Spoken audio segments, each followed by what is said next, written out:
You're listening to the Confidence Coach Podcast, episode 81.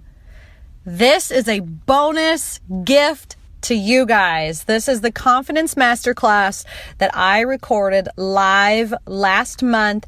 Lots of great positive feedback. And so I thought, what the hell? I want to share with you guys. Enjoy.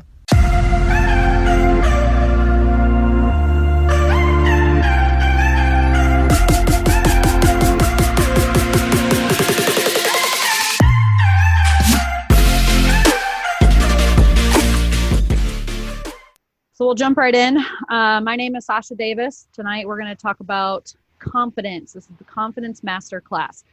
So what I want to do is I have a few slides that I want to go over, a few tips, tricks, tools, strategies that I want to discuss with you. And then whatever questions come up for you, type them in the chat box, because the last 20 or 30 minutes of this hour together, I will go through and answer your questions live and do some hot seat coaching, some group coaching, some one-on-one, if you're up for that. And then at the very end, what I will likely do is go around. I like to do 15-second takeaways for everybody. And what that means is, what did you learn? What did you like? What's your biggest aha moment in our time together? Okay. All right. Confidence Masterclass. Quick introduction. So this is me, my daughter. This picture is kind of outdated, but that's okay. And my husband, mom and wife. I'm an adrenaline junkie. For those of you who know me, and for those of you who don't, I'm always looking for the next thing to get my blood pumping. I've done everything from demo cars, roller derby, riding horses. I mean, you name it. If it has anything to do with adrenaline, I am down. Sign me up. I love to push limits and do things that I didn't think were possible, or that other people didn't think were possible. If you can relate to that, hit me up in the chat box. I'm also an animal lover. I have 4 dogs, 4 horses, and a cat. I've always had animals my whole life, and I absolutely love them. I'm just going to go ahead and this is perfect, because I'm going to talk about how perfectionism sometimes will be the death of us. So, okay. I have a background in psychology. I went and got my bachelor's degree in psychology. I've always been really fascinated with how the brain works, why we do things, and how we do things, habits, fears, what courage is, what confidence is. So psychology has always been a fascination, a love of mine. I also have many years in sales and customer service. So if you have any questions for me about confidence within sales or customer service, or just general how we process information, drop them in the chat box, and I will be happy to, answer those when we get to that in a second here. I'm also a therapeutic riding instructor. So what this means is I help individuals with disabilities, whether it be cognitive, emotional, physical, any of those things, and horses. Okay. So we use horse therapy to help these individuals overcome whatever obstacle or disability they are experiencing at that time. So that is also a passion of mine. Life and sales coach. I love really just helping people make shit happen in their lives. So if you have any other questions along the way, again, drop them in the chat box. Ultimately, this is about you guys and not about me. So that was my quick introduction. Moving on, what is confidence? So this is a quick version of what I believe confidence is to myself, and also a quick Google search. Okay. So loving yourself. What does that mean? Being able to be confident in who you are as a person. A lot of times when I work with my clients, I'll say, look at yourself in the mirror and say, I love you, fill in the blank. So for example, my name is Sasha. I would look in the mirror and say, I love you, Sasha. And if you can't say that without cringing, then you probably need to work on your self-love. A lot of times we'll look in the mirror and we'll critique our body. We'll criticize our body. We'll say, oh, I have dimples here. Oh, I have stretch marks there. I have cellulite here. Something that I used to tell myself is that I sounded like a man. And if you can't tell, this picture here is actually like a half nudie pic of me, something that I never thought that I would ever do in my life. And I did it because, you know what? Why not? Why not? I don't care. It actually was very empowering. And after hating my body for many, many years, I'm at a point in my life where I'm like, okay, I can dig this. Knowing your strengths. I'll talk about that here in the next slide and how to identify what your strengths are, but your strengths ultimately make you who you are. And when you can know those and utilize those, you're going to be a hell of a lot more confident in who you are and what you can do. Know who you are and what you want, which is my next one. So who are you? What do you identify as? And I mean like beyond the label too. You know, a lot of times we are just, oh, I'm a mom, I'm a wife, and I'm my career. But you're more than a mom, you're more than a wife, you're more than whatever your career is. Like, who are you? What do you want? This question was so hard for me to answer. When I first started this personal development journey, people were like, well, what do you want? I'm like, I don't know. The only thing that would come to mind was, I don't know, I don't know, I don't know. And I knew what I didn't want. And sometimes that's okay. So if you know what you don't want, like, I don't want to feel like crap. I don't want to be overweight. I don't want to be at this job, at this career, at this wherever, at this house that I'm in, or this location that I'm at. If you know what you don't want, reverse that and then try to figure out what you do want. But knowing what you do not want is a start. Don't fall into that trap of I don't know, I don't know, I don't know. It sucks. It's hard to get out of.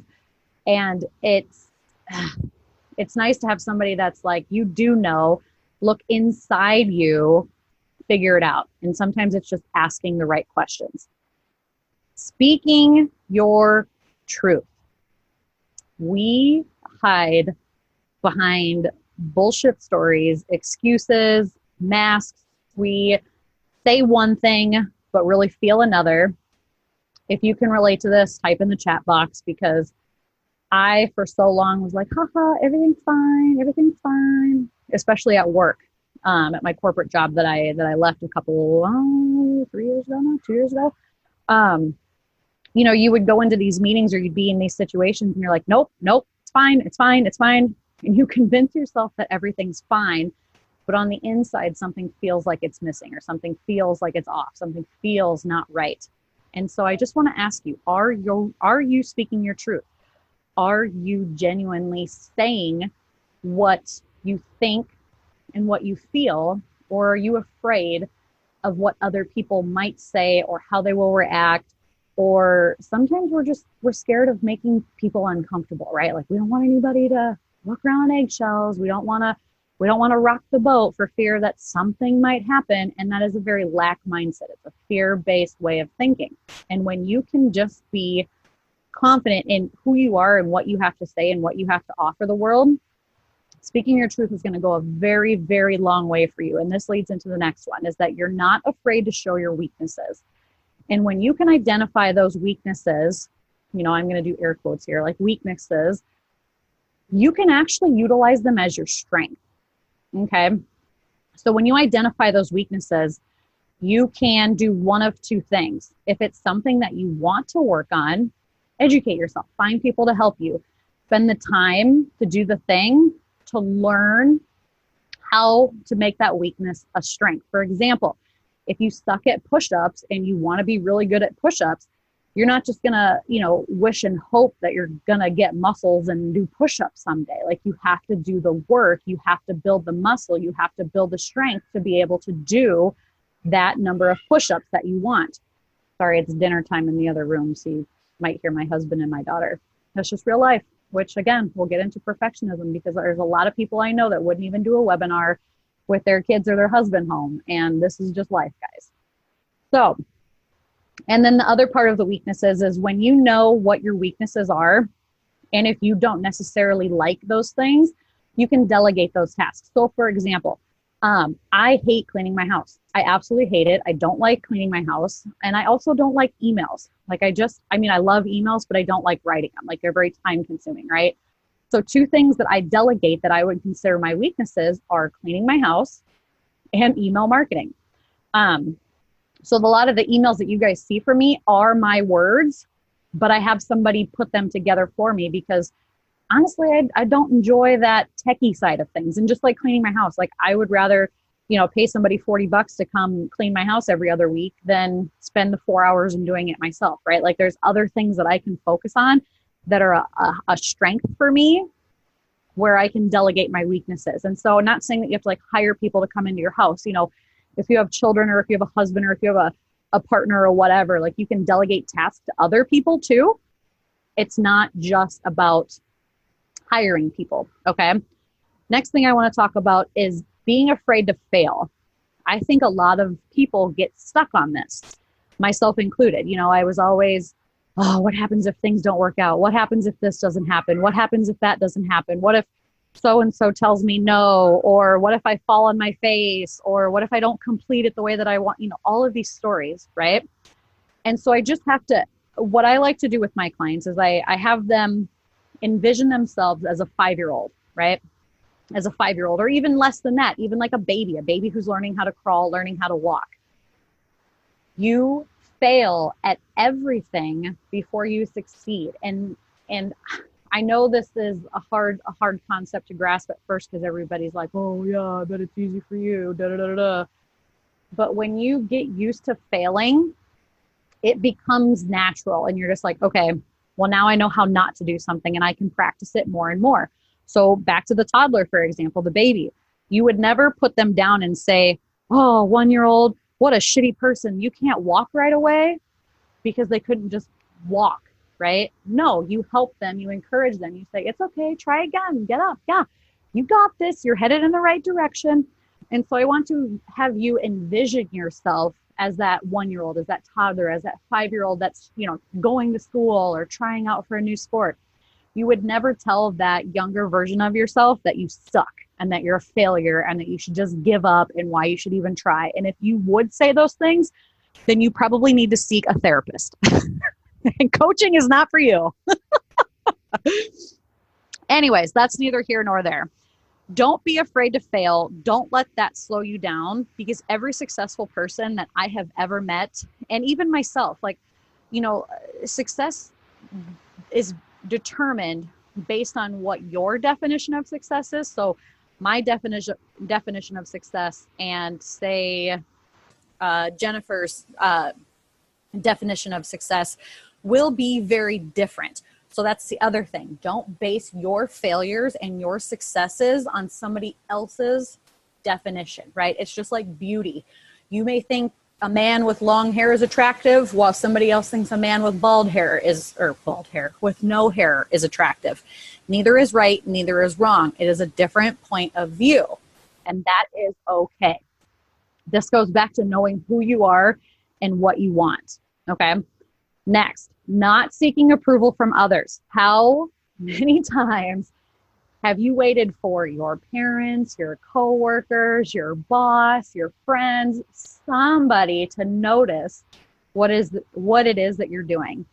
How many times have you sat there saying like, man, why do I even try? Nobody even notices all the hard work that I'm doing. I haven't even gotten a good job, or I don't have any clients, or I haven't lost any weight, or whatever. And you're always seeking that validation from others versus seeking that validation from yourself. And this is a huge, huge switch, huge mental switch. When you stop waiting for other people's permission to do the things you want to do and just allowing yourself the permission to do the things you want to do. I waited for permission for so long. I was always like, when am I going to make my parents proud? When am I going to make my husband proud? When are people going to notice that I'm doing things? And the truth is that I didn't feel like I was doing enough, right? I wasn't confident in myself and my own abilities. Everybody else was like, okay, well, you're doing great things. What do you want me to say? It wasn't their dreams. How can I expect them to just 100% be on board and just be my cheerleader 24/7? Like, that's not realistic. If that's what you want, then you need to find a group of people who are going after the same exact thing as you, so that you guys can encourage each other all the time. Okay. And then my last thing that I want to talk about is not comparing yourself to others. Again, easier said than done. We are our own worst enemy, and a lot of times we won't even get started on a challenge or a goal or whatever it is that we're going after, because somebody else has already done it, or somebody else is farther along, or I don't have time, I don't have money, it must be easy for that person. We all have these limiting beliefs, and what they are is just beliefs. Like, they're just thoughts. They're not real. If you asked yourself, is this ultimately true? The answer would be no, okay? Each and every one of these people that you are comparing yourself to has started somewhere. And a lot of times you are comparing your day one to somebody's day 1,000 or even more than that. And how is that fair? How is that fair to you? You're never going to get anywhere if you compare yourself to somebody who is 2, 3, 4, 5, 10 years ahead of you, makes more money, has more time, has whatever it is that you think that you need in order to get started. And I'm just going to tell you that the only person that you should ever compare yourself to is the person you were yesterday. I cannot stress this enough. And this is where, journaling and morning routines and evening routines and writing and taking notes and documenting your day, because then you can really focus on what went well, what didn't go well, how can I be better tomorrow. And if you guys follow me on Instagram or my podcast, Instagram is sasha.davis. Podcast is Confidence Coach with Sasha Davis. And I talk about PM routines. I talk about, morning routines. I talk about journaling, all of these things. I have a planner that is called the High Performance Habits Planner by Brendan Bouchard. He is the high performance or the author of the book High Performance Habits. And in that, they have like a PM and evening recap that goes over your whole day, what went well, how can you be more intentional, how can you make tomorrow better? And it really breaks it down to like a scale from 1 to 5. What would you rate yourself today? And if you're like, oh man, I really sucked, back to that criticism and putting yourself down, you're like, okay, I got a 2. But I'm going to turn this around and tomorrow I'm going to be a 5 because that's the best that I can be. So what action steps can I take to be a 5? And then go do those things. All right, moving on. Take action. So first I'm going to talk a little bit about personal, and then I'm going to talk a little bit about like the business and professional side of things. So again, if you guys have questions that come up, type them in the chat box. Otherwise, after I'm done talking about these things, I'll just kind of go around and see what questions you guys have. Okay. First things first, set goals and take action. How many times have you set a goal or created this big elaborate plan and then you're just like, oh, I'm exhausted. I'm not even going to do this thing. If you're anything like me, you're really good at making like these big elaborate plans, or you're like, I'm going to do all the things. I'm going to do this and I'm going to do this and I'm going to do this. And then all of a sudden you're like, oh, do I really have to do that? And then you talk yourself out of it and there's no action to your plan. So what I want to challenge you with is, instead of creating a big giant list of all the things that you want to do, just pick one thing that you can focus on. This is, when you have split focus, you have split results. So I really want you to like monotask, one task at a time. I know us women, we are like multitasking maniacs. Like it's like, how many balls can I be juggling while I'm doing the dishes and getting a pedicure and wiping a baby's ass? Like, cool, great for you. I'm glad that you can do all the things. I can too. But we don't really feel accomplished and nothing ever really, gets done. We never really move the needle forward if we're always half-assing everything we do. So if you have a big goal, whether it's, losing weight, starting a business, quitting your job, whatever like your big scary goal is, break it down into specific action steps that you can take on a daily, weekly, or monthly basis. And then I want you to put it out there to somebody who is going to hold you accountable. Accountability is huge. I can't tell you how many times that I would create plans and then I'm like, I'm never going to tell anybody this plan, because then if I don't follow through with it, nobody's going to know about it. But now I use, my groups, my coaching, and then the programs that I'm in. Like I'm a part of a couple different masterminds and different coaching programs. And anytime I have a big scary goal, I put it on social media, or I put it in my groups, or I put it somewhere where somebody's going to see it, because for whatever reason, we struggle to keep promises to ourselves, but we're really good at keeping promises to other people. So if I put it out there and I know how my brain works, I'm like, ah, shit. Okay, so I actually said this out loud. I have to make it happen. And I do. It's just a total mindset shift. And you have to figure out what works for you and how your brain operates, and then find a way to make it happen. Next, I want to talk about facing your fears. There's so many times where we get scared of, what will people think? What will people say? What will my husband say? What happens if I fail? What happens if they say no? What happens if it doesn't work? What if, what if, what if, what if? Instead of just doing it and seeing what happens. And if you have worked with me in the past, or if you have been following me for a while, my motto is if it's scary, you're heading in the right direction. A lot of times when I work with my clients, I'm like, okay, what do you think you should do next? Well, I think I should do this. I'm like, okay, why aren't you going to do that? Well, that's scary. I don't want to do that. I'm like, that thing that you're avoiding is the exact thing that you need to do, because you waste so much time and energy overthinking, overanalyzing, avoiding, and procrastinating when you could just do it and get it over with. Think how good you will feel when it's in the past and you're like, whew, I don't have to worry about that thing anymore. Because let's be honest, these fears keep us up at night.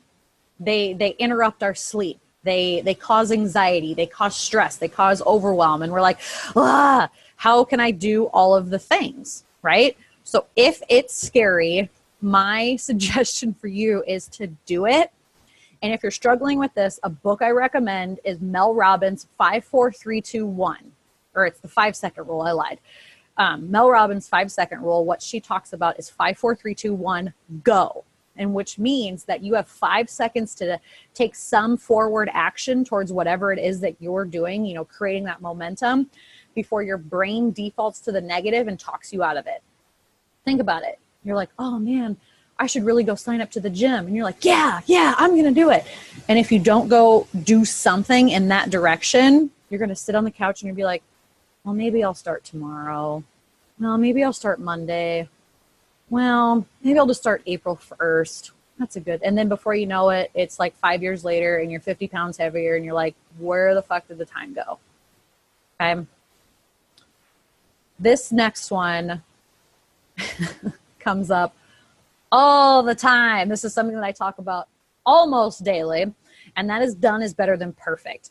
Nobody knows that it's not perfect except for you. You and your perfectionism are what is holding you back. You guys, when I first started on, this business venture or this coaching business, I had no idea, really, I shouldn't say I had no idea. I didn't know what I was getting myself into, but I knew that I had to do it. And so I had that calling, that want, that urge, that need for more, but I was scared, and I'm like, oh, I have to have a website. I have to have this perfect picture taken. I have to have this. I have to have that. I have to do all of these things before they start. And the truth is that you don't. You can get those things along the way. You don't need the perfect pair of workout pants. You don't need the perfect website. You don't need the perfect pictures or the perfect car or the perfect house. You don't need any of that, quote, perfect things to take action today. That is an excuse. That is a limiting belief. And it is super hard to overcome. But once you figure out that done is better than perfect, and you really embody that mantra, you're really going to go far, and you're going to get a lot of things done in a very short amount of time. And nobody's going to judge you for it, because everybody's going to be like, holy crap, look how much stuff that she's done. She's just going for it. She's confident. She's got her shit together. What a badass, right? They start to say these things, and you start to embody that, because you're just like, you know what? It wasn't perfect and I still did it. And you overcame that fear, and then that confidence is the result. Right? The confidence is the result. And so this is the next thing. Surrounding yourself with uplifting people. I cannot stress this enough. I, for a very long time, surrounded myself with Debbie Downers. So, for example, if everybody's bitching and moaning about their weight or their money or their family or whatever it is, you start to second guess everything that you're doing. And you're like, man, should I even try to work out? Should I even try to eat healthy? Should I even try to have date nights? Like nobody else does date nights. Should I even try to do this business? Like, everybody says that, MLM suck or entrepreneurs is just a word, all these stories that people tell you. And the truth is, the reason that these people are, the reason that these people are putting you down is because their fears, their anxieties, their stressors are coming up, not yours. By you reaching your goals and wanting to set bigger goals, we're triggering people along the way, and it's triggering their limiting beliefs about the things that they are doing. And the only people that you should take advice from are people who have been there, done that, and who are going to hold your hand, help you, inspire you, uplift you along the way. And I don't mean just a bunch of people that are going to like sit around a circle, sing kumbaya, and pat you on the back. Like, I want people who are going to say, call you out on your bullshit. I want people who are going to challenge you. I want people who want the best for you. I want people to say, hey, you have this toxic relationship going on. Maybe you should cut that out of your life so that you can move on to the next level. Or, hey, I think you can charge more for your services. Or, hey, I think you can reach more people. Or, hey, I think you can work out one extra day a week with me instead of 2 days a week, do 3 days a week, right? But people who are also going to encourage you and say, you know what? Look how far you've come.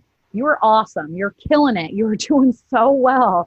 And being able to celebrate those wins with you, because a lot of times we don't even celebrate our wins. We just move straight on to the next thing without ever figuring out or celebrating our wins.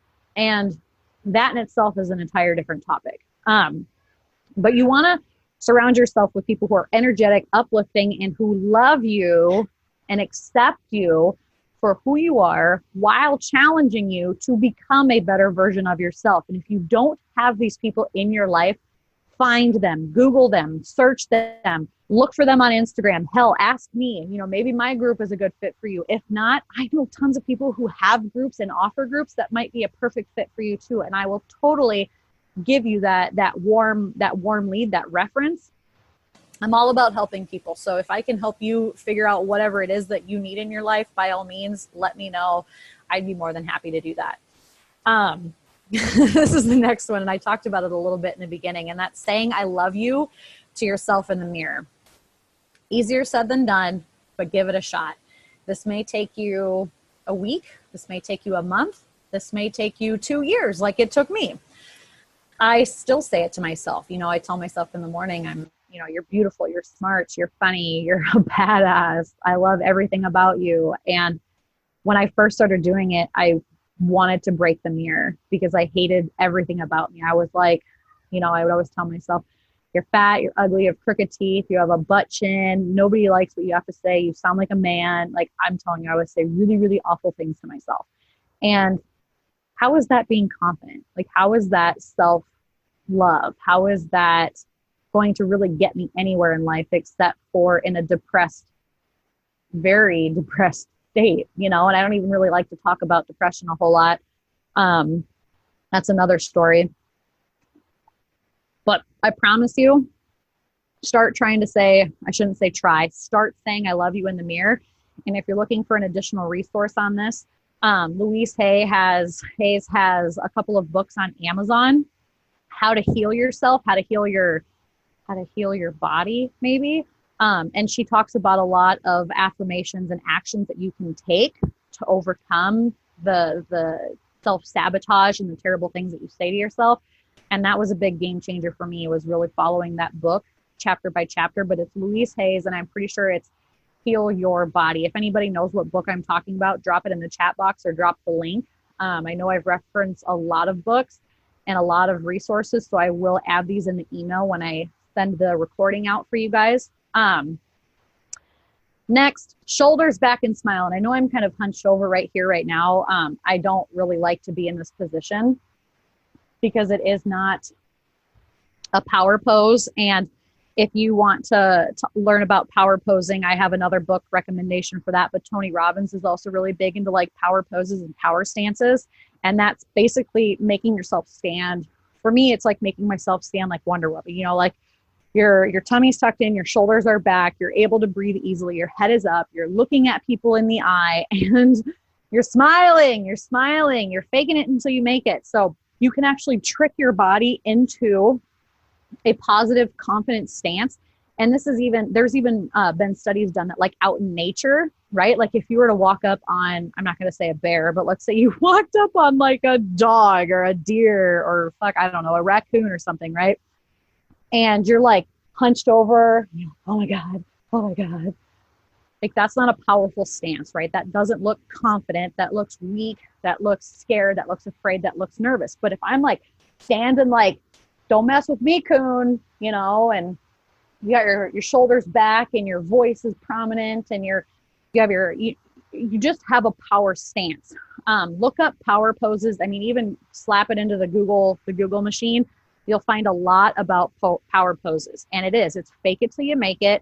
And you will trick your body and mind into becoming more confident. And then one day it just becomes natural for you to stand like that. And you're like, oh yeah, I am confident. This is easy. All right. Any questions so far? How's everybody doing?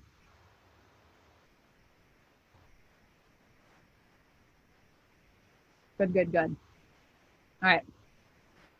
Last thing I want to talk about is confidence in business. And then we'll go around and I'll just kind of ask you guys a few questions. I'm going to chat. See it here. That's okay. Confidence in business. So for those of you who have a business, want to start a business, thinking about switching careers, have a, whatever job and you're just not happy there and you're like, oh, I want to start something else. These are some things that I want to say to you to help you be more authentic, more confident in any situation, really. So the first thing that I want to ask you, and a lot of people that get started in business, I shouldn't say a lot, that's a lie. Some people who get started in business start it because they're in it for the wrong reasons. And so what I want to ask you is, what is one thing that you are so passionate about that you would do it for free? Because people can feel that emotion. They can feel that passion behind it. They want to be part of whatever exciting thing it is that you are doing. I don't care if you're selling oils or health and fitness or cars or cardboard boxes, like whatever it is that you are passionate about.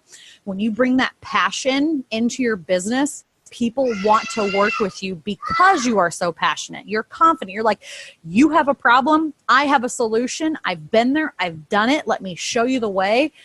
This is your jam. This is where you start to own it. This is your zone of genius.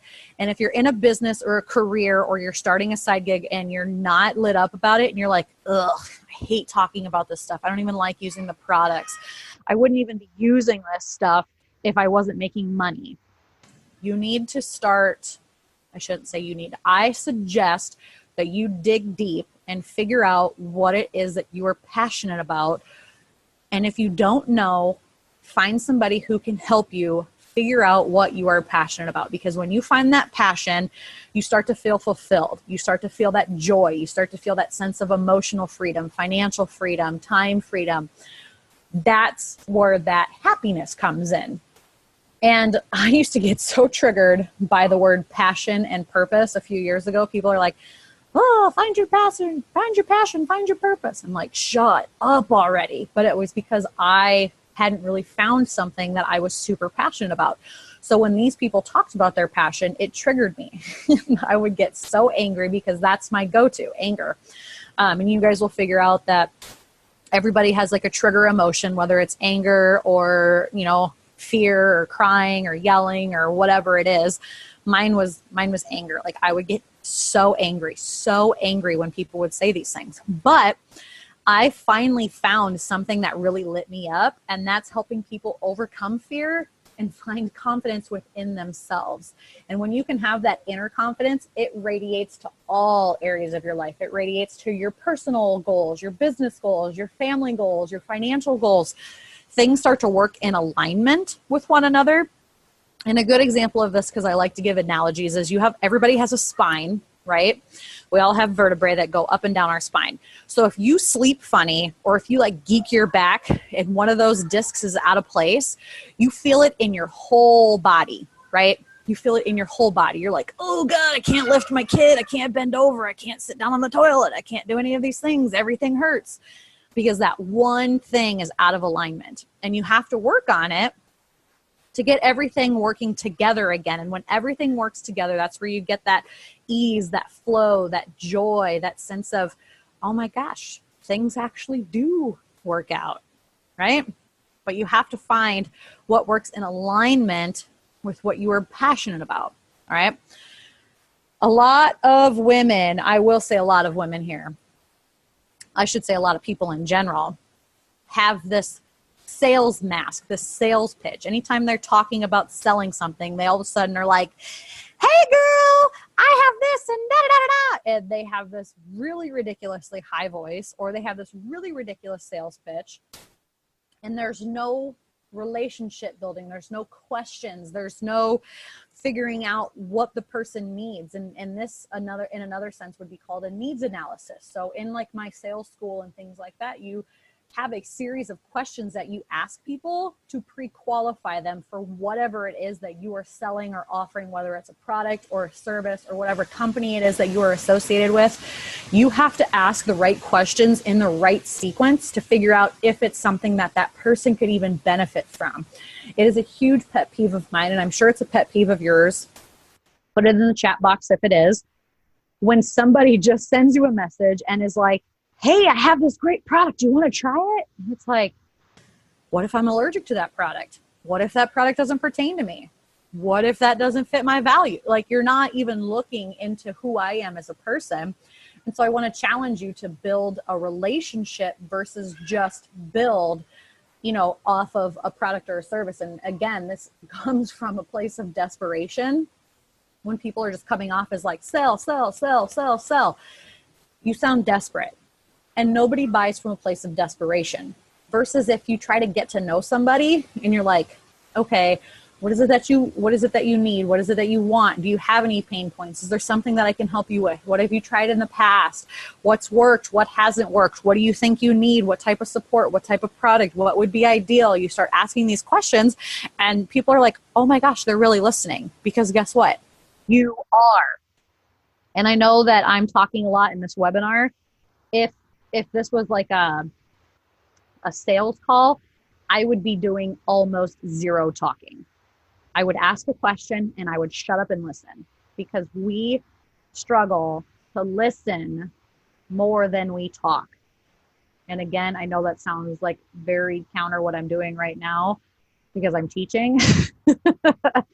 But in general, I listen way more than I ever talk. And the reason that I came up with these topics for this webinar was because I listened to what you guys wanted to hear. And I threw it together. I shouldn't say I threw it together. I put it together in a webinar, and here it is for you guys. So how many of you hate it when somebody just sends you a list of product information? Or, hey, here's my website. Look at all the stuff. And you're like, okay, well, why did you get into this business? Why does it work for you? What stories do you have? And I was just talking to a group of gals in my program earlier today about how we need to create a story around whatever it is that we're selling. There's a reason that you do the things that you do, or where you work, or whatever goal it is that you're trying to get to in life. Share that story. How did you feel before you found this product or service? How did you feel when using it? What was your result? How was it going to benefit people? I really like to use analogies and stories. And so that's why you hear me talk about, like, oh, well, I screwed up here and this is what happened, or I tried this and this is what happened, because I want to be relatable to you guys. I don't want to just like throw information at you and say, I could just be like, what is one thing you're passionate about? Okay, now get rid of the sales mask.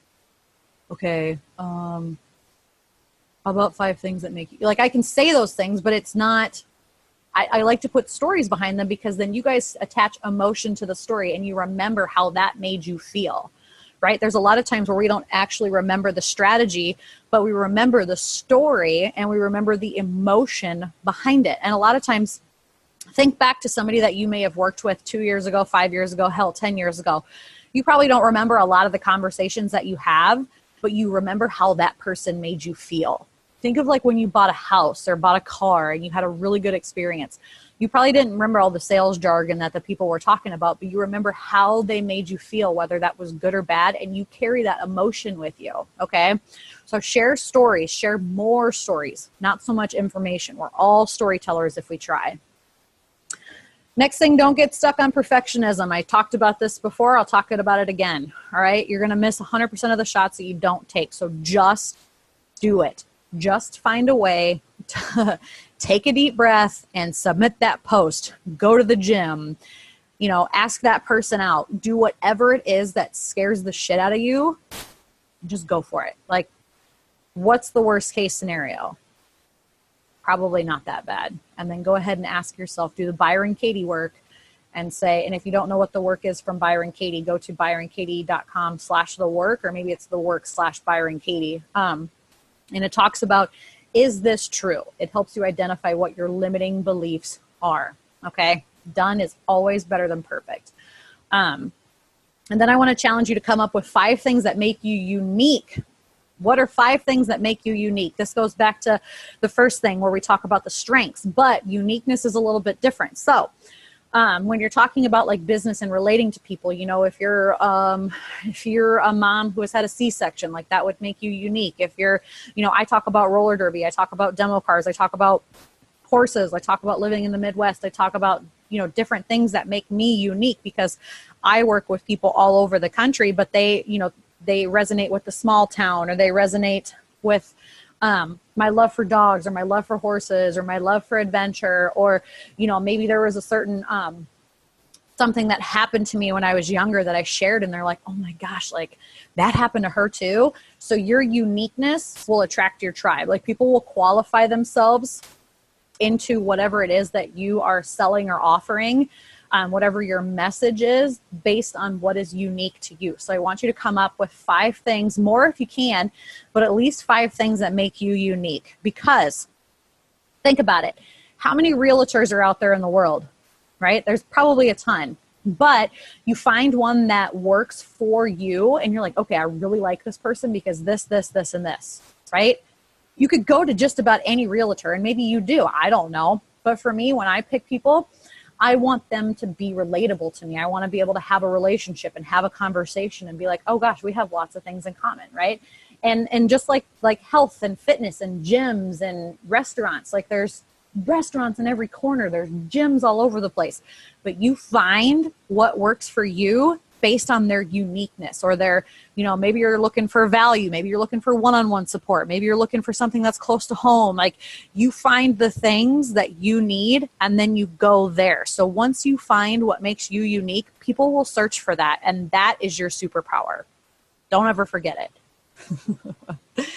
People want to work with you for more than one reason. It's because of your personality, it's because of your knowledge, it's because of your history, it's because of your strategy and your values. There's so much that goes into it.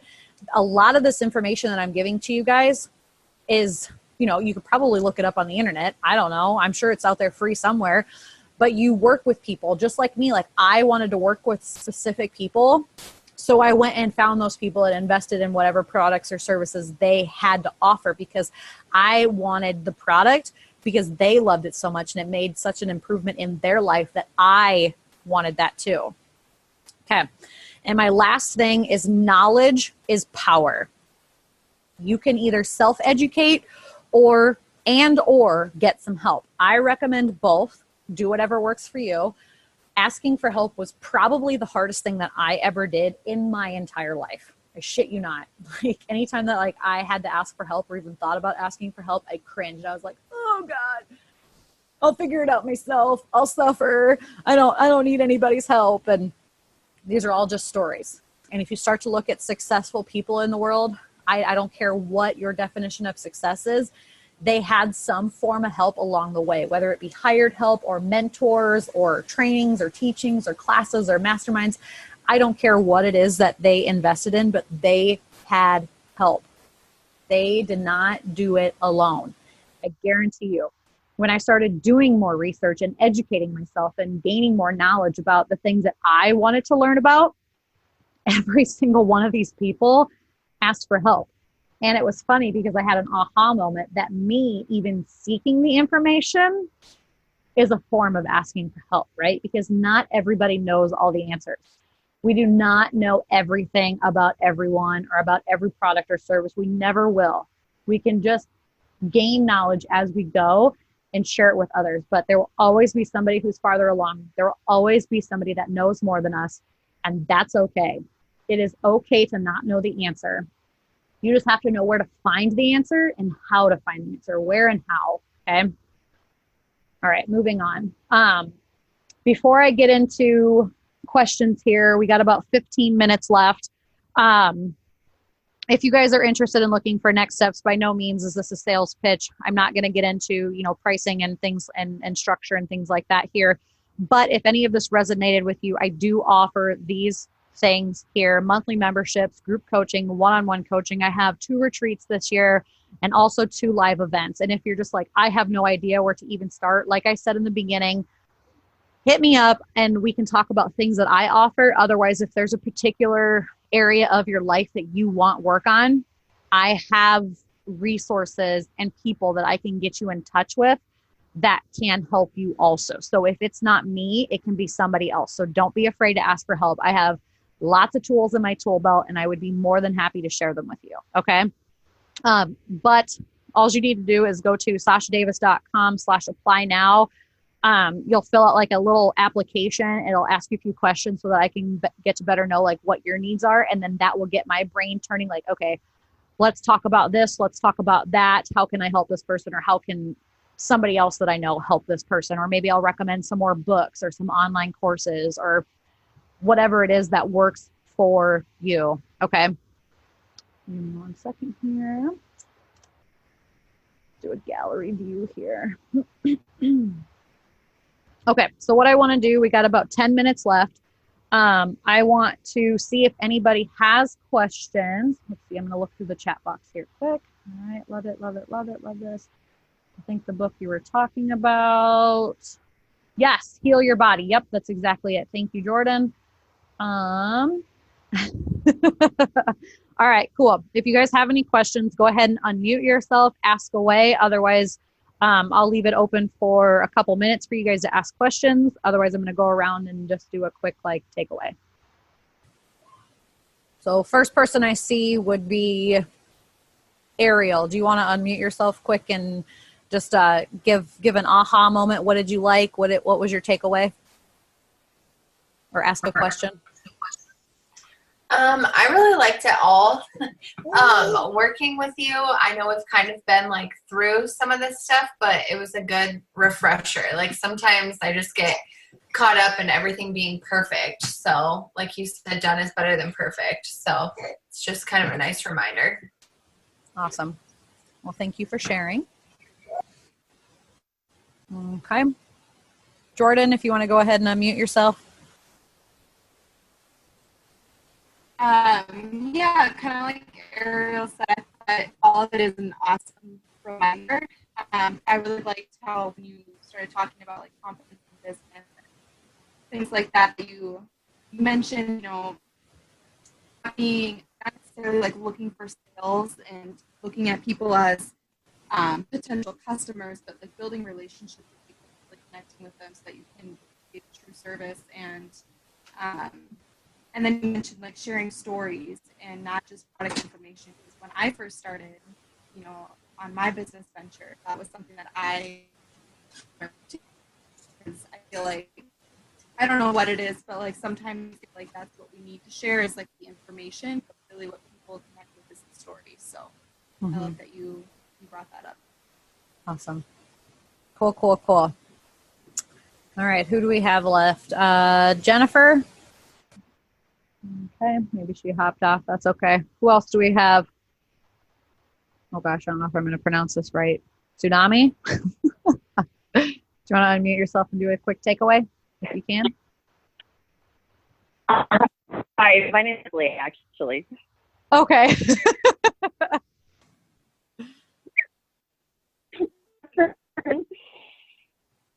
But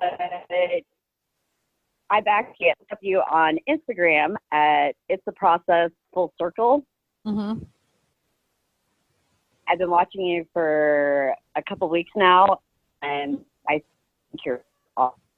And I'm a life coaching business through my blog, and it's a process.com. I love it. All right. So Awesome. after watching you, I would love to join your tribe. All right. Head over to my website and we'll chat. Okay. All right.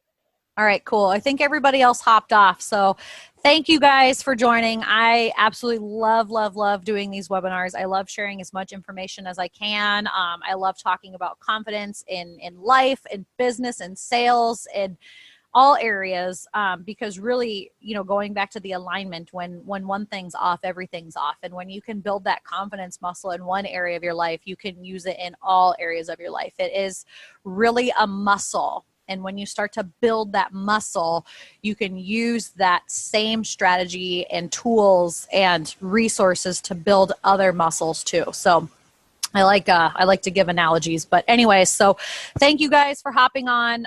We'll call it quits here a few minutes early. And if anybody has any questions or wants to know more information, again, head over to sashadavis.com/apply now. Here, I'm going to put that in and then we'll chat. We'll see what works for you, whether it's with me or with somebody else. I just want to be of best service as I possibly can, and I would love to get you started on your journey or enhance your journey in any way, shape, or form.